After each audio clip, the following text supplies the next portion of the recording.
ஓரணியில் திமுக அப்படின்னு சொன்னா ஓகே. ஒட்டுமொத்த தமிழ்நாடுமே ஓரணியில் அப்படின்போது அவங்க ரொம்ப பயத்துல இருக்காங்க. ஒரு ஆட்டோல வந்து கலர் கலரா கொடி கட்டிட்டு ஒரு கட்சி பண்ணக்கூடாது, வா வா வா வா வா அப்படின்னு சொல்லிட்டு ஒன்னு நோட்டு இல்லைன்னா சீட்டு. 1000 ரூபாய் ஸ்கீம் எல்லாம் இந்த ஒரு வருஷம் வந்து எல்லாருக்கும் கொடுப்போம் அப்படின்னு இன்க்ரீஸ் பண்ணுவாங்க. அந்த நம்பரை விட 1000 ரூபாய் விட 1500 ரூபாய் கூட ஏற்றலாம் வாய்ப்பு இருக்குது. ஏன்னா 10 மாதங்கள் தானே, அடிச்சு விட்டு போ, வந்தால் லக்கு, வராட்டி. 3 திமுக உறுப்பினர்கள் அந்த வீட்டில் போய் 50 லட்சம் ரூபாய் வரையும் பேரம் பேசியிருக்காங்க. அந்த உறுப்பினர்கள் மேல கட்ட பஞ்சாயத்து தானே, அது கட்ட பஞ்சாயத்து தானே, அந்த கட்ட பஞ்சாயத்து மேலே என்ன நடவடிக்கை எடுக்கப்பட்டது? இப்படியாவது இந்த குற்றச்சாட்டுலேருந்து அவங்க தப்பிக்கணும். அதற்கு இப்போ யார் கிடைச்சிருக்கா? நிக்கிதா கிடைச்சிருக்காங்க. இவங்களை போட்டு அடி அண்ணாமலை கூட இருந்தாங்க, பிஜேபி கூட நெருக்கம் இருந்தாங்க. மோடி இருக்கணும். பிஜேபியோட திட்டத்தினால இது நடந்தது அப்படின்னா பிஜேபியோட திட்டத்துக்கு தமிழக காவல்துறை வந்து உதவி செய்கிறாங்களா? நாளை நமது நேயர்களுக்கு வணக்கம். இன்னைக்கு நம்ம நடுவில் கொஞ்சம் நியூஸை காணும் நிகழ்ச்சியில வாரந்தோறும் நியூஸ் பேப்பர்ல பேச வேண்டிய முக்கியமான செய்திகள், பேச மறுத்த செய்திகளை பத்தி தான் டிஸ்கஸ் பண்ணிட்டு வரோம். அதே மாதிரி இன்னைக்கு பேச மறுத்த செய்திகள், பேச வேண்டிய முக்கியமான செய்திகளை பத்தி மூத்த பத்திரிகையாளர் ஃபெலிக்ஸ் ஜெரால் அவர்களோட டிஸ்கஸ் பண்ண போறோம். வணக்கம் சார். வணக்கம் சார். துரைமுருகன் ராஜினாமா, உட்கட்சி சண்டைன்னு இப்படி பல பிரச்சனை போயிட்டு இருக்கும் போது இதை மறைக்கிறதுக்காக தான் இந்த ஓரணியில் தமிழ்நாடுன்னு ஒன்று சொல்றாங்களா? ஓரணியில் தமிழ்நாடுன்றது தான் திமுகவுடைய ஹவ் இந்த 2026 தேர்தலை எப்படி அணுக போறாங்க அப்படின்றதுக்கான ஒன்லைன் அப்ரோச் தான் ஓரணியில் தமிழ்நாடு. நார்மலா ஒரு அரசியல் கட்சி ஓரணியில் திமுக அப்படின்னு சொன்னா ஓகே. ஒட்டுமொத்த தமிழ்நாடுமே ஓரணியில் அப்படின்போது அவங்க ரொம்ப பயத்துல இருக்காங்க. ரெண்டாவது, எந்த கட்சி வந்தாலும் வா ஓரணியில சேரு அப்படின்ட்டு பாமக வருதான்னு கேட்கும் போதும் அதுக்கும் வந்து இன்னும் பல கட்சிகள், இன்னும் சில கட்சிகள் வரலாம் அப்படின்ற மாதிரி முதல்வர் சொல்லியிருந்தாரு. So they are desperate to get all the political party.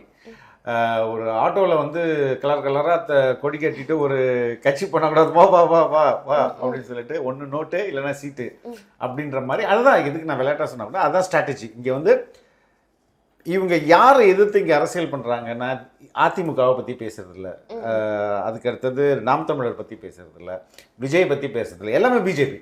இப்போ 4.5 வருஷம் இப்போ பிஜேபிக்கு மத்தியில் இருக்குது. இவங்க ஆட்சி தானே இங்கே நடக்குது. இவங்க எதையுமே பண்ணி சரி பண்ண முடியல. பிரச்சனை இருக்குன்னு சொன்னால் மறுபடியும் ஒரு 5 வருஷம் கொடுக்க பிரச்சனையை சரி பண்ணால் யாரோட பிரச்சனை? அது மத்திய அரசோட பிரச்சனைகள். அப்போ இவளால் எதுவுமே பண்ண முடியல. ஸோ அவங்க வந்து இப்போ பிஜேபி, அதாவது மதவாத அரசியல், அதுக்கு எதிரான அணியில வந்து திமுக, அந்த ஒரு அணியில எல்லாரும் வாருங்கள் அதான் அப்படின்ற அது ஒரு ஸ்ட்ராட்டஜி. அது என்னன்னா யார் வேணாலும் வாங்க அப்படின்ற ஓரணியில நம்ம போவோம் அப்படின்ற ஒரு ஸ்ட்ராட்டஜி. அது டு ஃபேஸ் த 26 எலெக்ஷன் அப்படின்னு அதை புரிஞ்சுக்கணும். சார், அப்போ இந்த துரைமுருகன், சீனியர் மினிஸ்டர்ஸ் துரைமுருகன், கனிமொழி, அப்புறம் ஐ பெரியசாமி, இவங்கெல்லாம் ஓரம் கட்டப்படுறாங்க. உதயநிதி ஆலையா? இல்ல, அது கட்சிக்கு தேவை இல்லையா? இப்போ 75 வயதிற்கு மேல் உள்ளவர்கள் they have to go out. அப்பதான் வந்து உதயநிதி இந்த டிரான்சிஷன் வருது இல்லையா, தலைமைக்கு வர முடியும். அப்பதான் வந்து அது ஈஸியா இருக்கும். தம்பி உங்க அப்பனே பார்த்துட்ட, நீ என்ன தம்பி அப்படின்னு துரைமுருகன் சொல்வதற்கு வாய்ப்பு இருக்கு இல்லையா? அப்போ துரைமுருகன் போன்ற சீனியர்லாம் தூக்கிட்டோம்னா அட்லீஸ்ட் ஓரளவுக்கு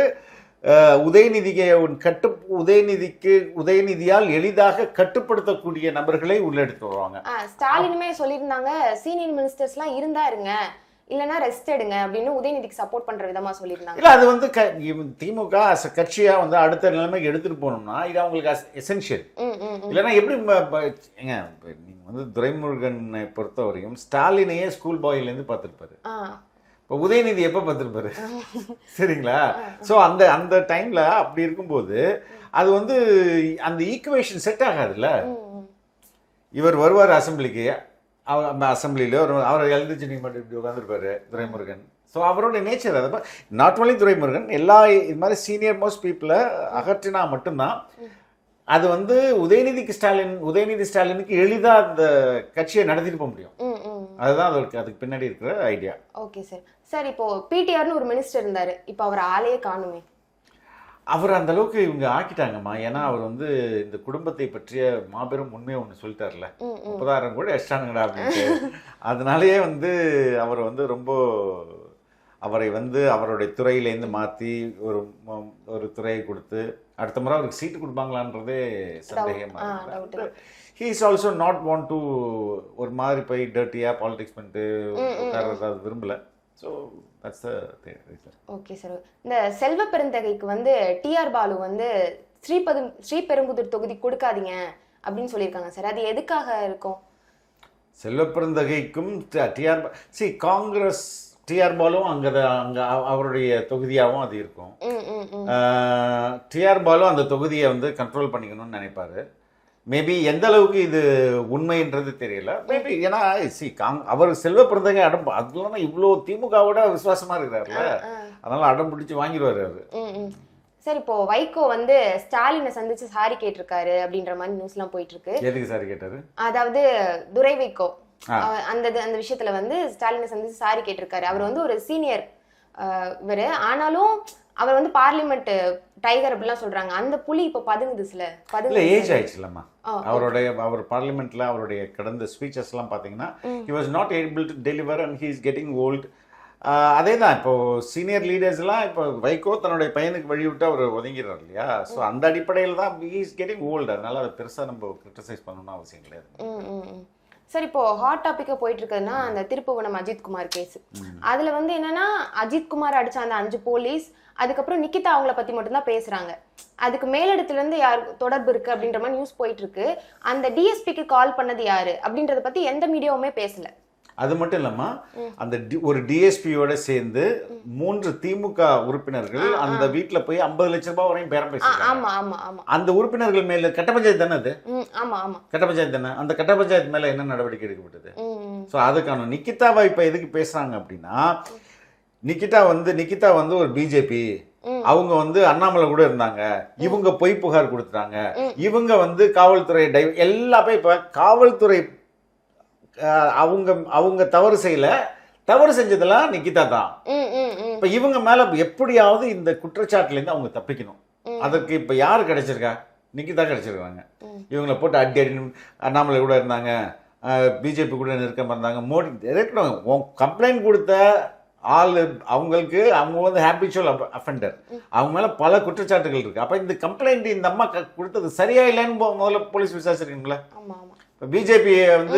பிஜேபி அப்ப இந்த பிஜேபியோட திட்டத்தினால இது நடந்தது அப்படின்னா, பிஜேபியோட திட்டத்துக்கு தமிழக காவல்துறை வந்து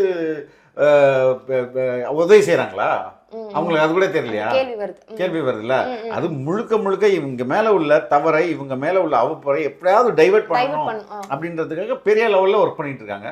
அதுல கடைசியா மாட்டினது தான் நிக்கிதா. Okay sir. சார் இப்போ அந்த மகளிர் உரிமை தொகை அது வந்து தகுதியான மகளிருக்கு மட்டும் அப்படின்னு தான் சொல்லியிருந்தாங்க. ஆனா இப்போ அதுல வந்து கொஞ்சம் தளர்வுகள் கொண்டு வந்திருக்காங்க.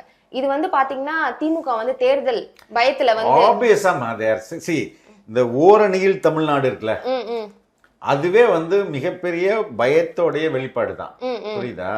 அப்பதான் இப்ப இந்த 1000 ரூபாய் ஸ்கீம் எல்லாம் இந்த ஒரு வருஷம் வந்து எல்லாருக்கும் கொடுப்போம் அப்படின்னு இன்க்ரீஸ் பண்ணுவாங்க. அந்த நம்பரை விட 1000 ரூபாய் விட 1500 ரூபாய் கூட ஏத்தலாம் வாய்ப்பு இருக்குது. ஏன்னா 10 மாதங்கள் தானே, அடிச்சு விட்டு போ, வந்தால் லக்கு, வராட்டி நம்ம அடுத்தவன் வந்து பார்த்துப்பான் அப்படின்ற மாதிரி, எல்லாம் மேல இருக்கவன் பார்த்துப்பான்னு சொல்றாங்களா, அது மாதிரி அடிச்சு விடுவோம், வந்தா லக்கு, வராட்டி அப்புறம் பார்த்துக்கலாம், அடுத்த ஆட்சி கஷ்டப்பட்டோம் அப்படின்ற பிளான் தான் அது. Okay okay okay sir. அந்த அன்பில் மகேஷ் வந்து திமுக ஆட்சியில நாங்க தமிழுக்கு முக்கியத்துவம் கொடுக்குறோம் அப்படின்ற மாதிரிலாம் பேசிட்டு இருக்காங்க. ஆனா அவரோட துறையில வந்து ஒரு ஸ்கீம் ஸ்டார்ட் பண்ணிருக்காங்க, வாட்டர் பெல்லுன்னு. ஏன் அந்த துறை நீங்க தமிழுக்கு முக்கியத்துவம் கொடுக்குறீங்க, அப்புறம் ஏன் நீங்க உங்களோட அப்படி வைக்கல? தமிழ் பிக் திங் அது வாட்டர் பெல்னு குழந்தைங்க சொல்றது தானே. இங்க வந்து தமிழுக்கு முக்கியத்துவம் கொடுக்கணும்னு சொல்லிட்டு எத்தனை ஆங்கில மீடியம்க்கு நீங்க பர்மிஷன் கொடுக்குறீங்க? தமிழ் பள்ளிகள்ல தமிழ் மீடியம் ஸ்கூல்ல எத்தனை அதுல ஏன் ஸ்டூடெண்ட்ஸ் வரல? இங்கிலீஷ் மீடியம்ல ஏன் அதிகரிக்குது? இதுதான் தமிழுக்கு முக்கியத்துவம் கொடுக்குறது. ரெண்டாவது, இங்க வந்து டிஎன்பிஎஸ்சில தமிழ்ல படிச்சு தமிழ்ல எழுதுறவங்களுக்கு வேணும்னே அவங்கள பாஸ் பண்ண விடுறல அப்படின்னு சொல்றாங்க. சரி, பல்வேறு முக்கியமான இஷ்யூஸ் இருக்கு. வாட்டர் பெல்ல போயிட்டு அதுக்குள்ள எடுத்து வந்துட்டு பேசணும்ன்றது அவசியம் இல்லைன்னு நினைக்கிறேன் நான். Okay sir, okay sir.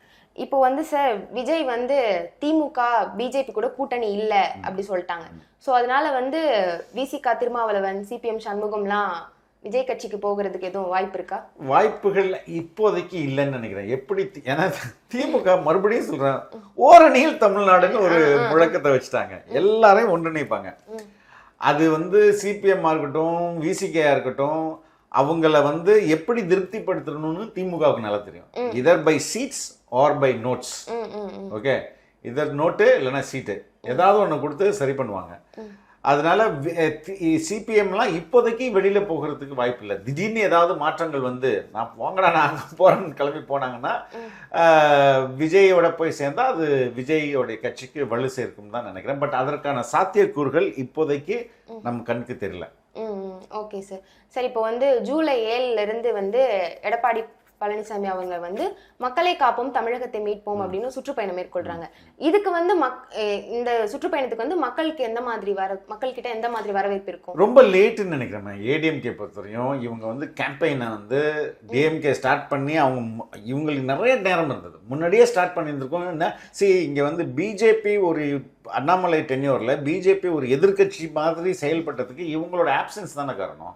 So பார்க்கலாம் இப்போ எடுத்துட்டு போறாங்க எந்த அளவுக்கு மக்கள்கிட்ட வரவேற்பு இருக்குதுன்னு நம்ம வெயிட் பண்ணி தான் பார்க்கணும்.